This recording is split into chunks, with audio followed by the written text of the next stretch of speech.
उत्तर प्रदेश की राजनीति और ग्रामीण विकास से आज सबसे बड़ी हलचल के साथ हम हाजिर हैं। नमस्कार, मैं अनुष्का शुक्ला, आप देख रहे हैं जीडी न्यूज नेटवर्क।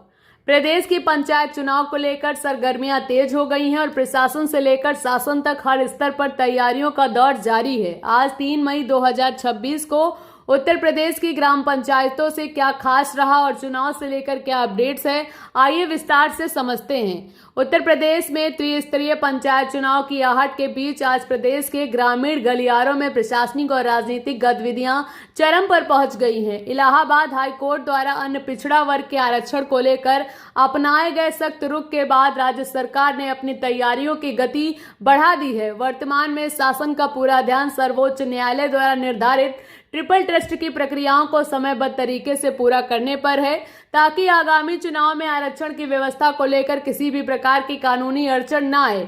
इसके लिए पिछड़ा वर्ग आयोग की टीम विभिन्न जनपदों में आंकड़ों के संग्रह और उनके विश्लेषण के कार्य में जुटी हुई है, जिसकी रिपोर्ट जल्द ही कैबिनेट के समक्ष प्रस्तुत की जा रही है।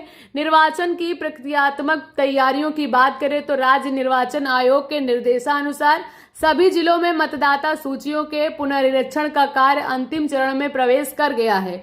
बूथ केवल अधिकारियों को सख्त निर्देश दिए गए कि 1 जनवरी 2026 को 18 वर्ष की आयु पूरा करने वाले युवाओं के नाम प्राथमिकता के आधार पर जोड़े जाएं। इस बार की चुनाव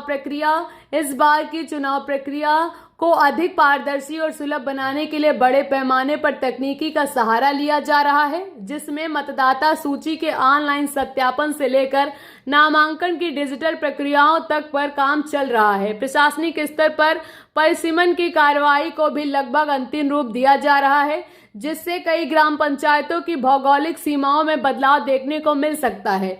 विकास कार्यों के मोर्चे पर उत्तर प्रदेश सरकार ने पंचायतों को सीधे तौर पर सशक्त बनाने के लिए बजट के आवंटन में बड़ी बढ़ोतरी की है। वित्तीय वर्ष 2026 से 27 के लिए जारी किए गए फंड का उपयोग विशेष रूप से गांवों में बुनियादी सुविधाओं के विस्तार के लिए किया जा रहा है, जिसमें आदर्श ग्राम योजना के तहत चुनिंदा पंचायतों में बहुउद्देशीय पंचायत भवनों और ग्रामीण स्टेडियमों का निर्माण कार्य युद्ध स्तर पर शुरू हो गया है। इन भवनों को इस तरह से डिजाइन किया जा रहा है कि न केवल सरकारी कामकाज हो सके, बल्कि ग्रामीण निवासी अपने सामाजिक और मांगलिक कार्यों का आयोजन भी न्यूनतम शुल्क पर कर सके।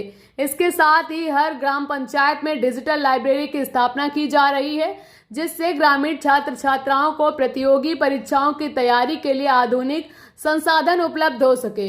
मई की भीषण गर्मी को देखते हुए मनरेगा के तहत चल रहे कार्यों के लिए भी नए निर्देश जारी किए गए हैं। श्रमिकों में स्वास्थ्य ध्यान रखते हुए कार्यस्थल पर पेयजल और छाया की अनिवार्यता व्यवस्था के साथ साथ कामों में घंटों में लचीलापन लाने के निर्देश दिए गए हैं।